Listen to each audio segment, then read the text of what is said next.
Future indefinite tense की 3 सबसे जरूरी बातें हम सीखेंगे इस वीडियो लेसन में, जो हर स्टूडेंट को आनी चाहिए। नंबर 1, पहचाने कैसे कि कोई सेंटेंस फ्यूचर इंडेफिनिट का है। हाँ जरूर, गा गे गी तो इसकी पहचान होती है, पर फ्यूचर का ऐसा कोई टेंस नहीं होता है जिसके लास्ट में गा गे गी ना आए। तो कैसे पता चलेगा कि ये जो हम पहचान रहे हैं ये फ्यूचर इंडेफिनिट ही है, ये आपको बताएंगे। नंबर टू, आपको इंडिकेटर्स, ऐसे वर्ड्स सिखाएंगे जो इंडिकेट करते हैं कि बात फ्यूचर की ही हो रही है। नंबर 3, एक रियल कन्वर्सेशन, कि इस टेंस को सीखने के बाद आप इंग्लिश बोलोगे, आप डेफिनेटली इंग्लिश बोलोगे, अपने फ्यूचर प्लानिंग्स, अपने सपने जो भी आगे करना चाहते हैं या करेंगे, उन सब को इंग्लिश में बोल सकते हो।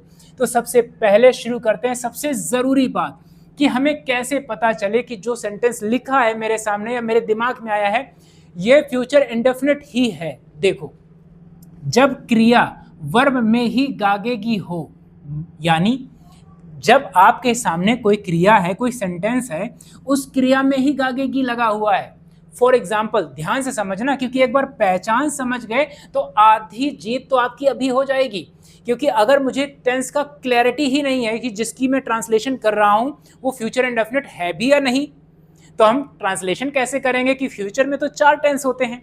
तो जब क्रिया, जैसे जाना लिखा है, क्रिया में ही गागेगी लिखी, मैं जाऊंगा तो मैंने जाना में ही गागेगी लगा दिया, यही फ्यूचर इंडेफिनिट टेंस है। जैसे वह मुझे बुलाएगा तो बुलाने में ही गागेगी लगा दिया।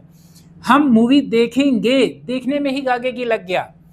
वह चाय बनाएगी तो बनाने में ही गागेगी लग गया। मैं सुबह जल्दी उठूंगा, उठने में ही गागेगी लग गया। यही सबसे यूनिक बात है फ्यूचर इंडेफिनिट टेंस की। इसके अलावा जो दूसरे टेंस हैं, समझना, ये समझना जरूरी है। जैसे वह खाना बना रही होगी, तो बनाना पहले ही आ गया, फिर लास्ट में आया रहा होगा, ये फ्यूचर इंडेफिनिट नहीं है।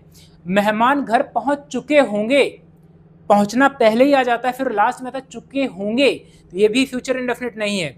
वह 2 दिनों से खाना बना रही होगी, तो बनाना पहले ही आ गया, रहा होगा लास्ट में आ रहा है। तो फ्यूचर इंडेफिनिट की पहचान बिल्कुल यूनिक होती है। बहुत सारे बच्चे कंफ्यूज होते हैं कि सर मुझे पता नहीं चलता ये फ्यूचर परफेक्ट है या फ्यूचर इंडेफिनिट है। तो अगर आपके क्रिया में ही गागेगी लगा हुआ है तो वो फ्यूचर इंडेफिनिट ही है। अब आसान हो गया सेंटेंस ट्रांसलेशन, क्यों? क्योंकि अब एग्जैक्टली मैं उन सेंटेंसेस को फ्यूचर इंडेफिनिट से बनाऊंगा जो सच में फ्यूचर इंडेफिनिट हैं। अब देखो, सबसे पहले हम कवर करेंगे स्ट्रक्चर। स्ट्रक्चर सीखना इसलिए ज़रूरी है क्योंकि आधी इंग्लिश तो स्ट्रक्चर के अंदर ही लिखी होती है। जैसे सबसे पहले सब्जेक्ट आएगा, फिर विल आएगा, फर्स्ट फॉर्म आएगा और ऑब्जेक्ट आएगा। अब क्योंकि ये फ्यूचर इंडेफिनिट है, हमने पिछले टेंस पढ़े थे पास्ट इंडेफिनिट और प्रेजेंट इंडेफिनिट, तो वहाँ पर V1 S ES IS और हेल्पिंग ऑफ डूडर्स, फिर V1 V2, पास्ट इंडेफिनिट में फिर डिड भी आता है तो V1 भी आता है। पर इस टेंस में ऐसा कोई कंफ्यूजन नहीं है। क्यों? क्योंकि सब में फर्स्ट फॉर्म आएगा। नेगेटिव बनाना है तो विल के साथ नॉट लगा देंगे, इंट्रोगेटिव क्वेश्चन बनाना है तो विल से ही शुरुआत कर लेंगे और फिर सब्जेक्ट के बाद नॉट लगा देंगे। WH फैमिली से हमें सेंटेंस बनाना है तो उसके बाद विल, सब्जेक्ट, V1 और ऑब्जेक्ट लगेगा। फिर WH के बाद विल आएगा, सब्जेक्ट आएगा, नॉट, V1 और ऑब्जेक्ट। एक और छोटी सी बात समझो, सेंटेंस एक्चुअली 3 होते हैं, तीनों में नॉट लगा के लिख देते हैं तो टोटल हो जाते हैं 6। हर टेंस में 6 तरह के स्ट्रक्चर ही होते हैं। अब स्ट्रक्चर जान गए तो अब सेंटेंस बनाना आसान कैसे होगा? हम बहुत इजी सेंटेंस लेंगे जो आपको कॉन्सेप्ट को क्लियर करवा दे। मैं अंग्रेजी सीखूंगा तो I will learn English. Subject पहचाना, ऑब्जेक्ट पहचाना, वर्ब लिखा। देखो, मैं अंग्रेजी सीखूंगा, सीखने में ही गागेगी लगा हुआ है, ये फ्यूचर इंडेफिनिट है। I will learn English. वह अंग्रेजी नहीं सीखेगा, he will not learn English। बस नॉट की पोजीशन क्या है? Helping of plus not, right? क्या आप अंग्रेजी सीखोगे?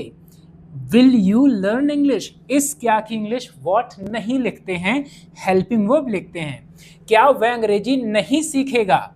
Will he not learn English, क्योंकि यहां पर सब्जेक्ट है ही और ये नेगेटिव है तो ही के बाद आ गया नॉट। आप क्या सीखोगे? क्या तो इसमें भी आ रहा है, यहां भी आ रहा है, पर इस क्या की इंग्लिश अब पहले आएगी। What will you learn? इसके बाद वह अंग्रेजी क्यों नहीं सीखेगा? क्यों के साथ में क्या आ रहा है? नहीं। Why will he not learn English. अब आप देखो, स्ट्रक्चर अगर आता है तो आधी इंग्लिश स्ट्रक्चर के अंदर ही लिखी होती है, बस आपको क्या सब्जेक्ट पहचान लो, वर्ब पहचान लो और रख दो, ऐसे सेंटेंस बन जाते हैं। तो सबसे पहले हमने स्ट्रक्चर को कंप्लीट कर लिया है। अब आपको वो वर्ड्स बताते हैं जो हमें सेंटेंस में यूज करने हैं जिससे हमारी इंग्लिश थोड़ी रियल लगे। वो कौन से वर्ड हैं? जैसे कल की इंग्लिश क्या है? कल की यस्टरडे भी होती है पर वो पास्ट है। फ्यूचर में क्या लगाते हैं? टुमारो। परसों की इंग्लिश क्या होगी? The day after tomorrow. अगले हफ्ते की इंग्लिश क्या होगी? Next week. अगले महीने नेक्स्ट मंथ। अगले वर्ष नेक्स्ट ईयर। क्योंकि फ्यूचर की बात करेंगे तो फ्यूचर में यूज होने वाले इंडिकेटर्स भी तो आने चाहिए। सिर्फ सेंटेंस ऐसा थोड़ी होगा मैं जाऊंगा, आपको कम से कम इंडिकेटर्स भी तो यूज करने हैं। जल्द, सून कुछ देर बाद, आफ्टर सम टाइम थोड़ी देर बाद, इन अ वाइल भविष्य में, इन फ्यूचर आने वाले दिनों में, इन द कमिंग डेज। तो अगर हम इनके साथ सेंटेंस बनाते हैं तो फ्यूचर का रियल सेंटेंस बनता है। चलो रियल एग्जांपल्स भी ले लेते हैं। जैसे मैं कल स्कूल जाऊंगा, I will go to school tomorrow. जाने में ही गागेगी लगा है, इस बात को ध्यान देते रहना जिससे कि आपके दिमाग में इसकी पहचान छप जाए। सच में बहुत सारे बच्चे कंफ्यूज रहते हैं जब वो फ्यूचर के चारों टेंस सीख लेते हैं, सारे सेंटेंस एक साथ लिखे होते हैं तो कंफ्यूज हो जाते हैं कि फ्यूचर इंडेफिनिट कौन सा है और फ्यूचर परफेक्ट कौन सा है। तो अब आप आसानी से पहचान सकते हो। वह कल अंग्रेजी पढ़ेगी, पढ़ने में ही लगा हुआ है। She will study English tomorrow. हम अगले सप्ताह दिल्ली जाएंगे। We will go to Delhi next week. वे अगले महीने नया घर खरीदेंगे। They will buy a new house next month. मैं जल्द ही आपसे मिलूंगा। I will meet you soon. तुम कुछ देर बाद समझ जाओगे। You will understand after some time. हम अगले वर्ष नई कार खरीदेंगे। We will buy a new car next year. वह भविष्य में डॉक्टर बनेगी। She will become a doctor in the future. मैं आने वाले दिनों में और मेहनत करूंगा। आई will work harder in the coming days. देखो कितने आसानी से हमने अपने इंडिकेटर्स को यूज किया और सेंटेंस बनाया। बहुत ज़रूरी होता है सही से सीखना। और सबसे ज़रूरी बात पता है क्या है? कि हमें कन्वर्सेशन भी ये करना है। आपको मैं अब शो करूंगा, दिखाऊंगा कि दो लोग फ्यूचर की बातें कर रहे हैं। सिर्फ एक टेंस सीखा और उन्होंने इंग्लिश बोलना शुरू कर दिया। यहाँ पर रानी और जय हैं, दोनों लोग फ्यूचर में कैसे बातें कर रहे हैं और आप भी कैसे बात कर सकते हो, आपको ये समझना है। आप सिर्फ टेंस को समझ के नहीं जाओगे, आपको इंग्लिश बोलनी आएगी। देखो कैसे। जय, 12वीं के बाद तुम क्या करोगे? जय, what will you do after 12th class?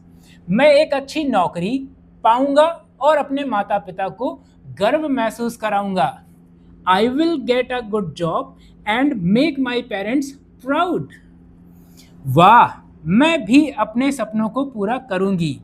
Wow, I will also achieve my dreams. तुम आगे क्या पढ़ोगी? What will you study in the future?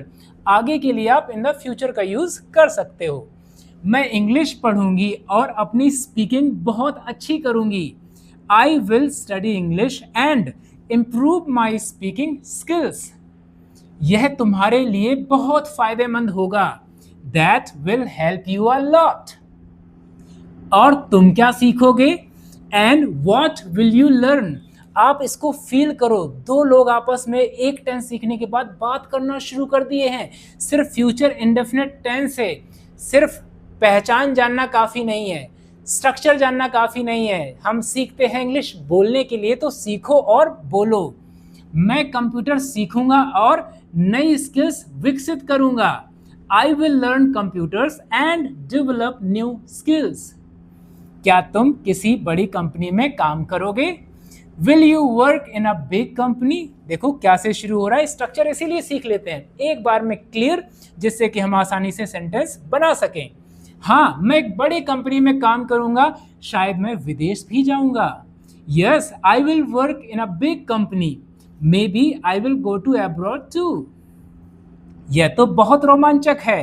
That sounds exciting. और तुम 5 साल बाद खुद को कहाँ देखोगी? And where will you see yourself after 5 years? मैं एक आत्मविश्वासी और सफल लड़की बनूंगी। I will become a confident and successful girl. बहुत अच्छी बात है, मुझे लगता है हम दोनों सफल होंगे।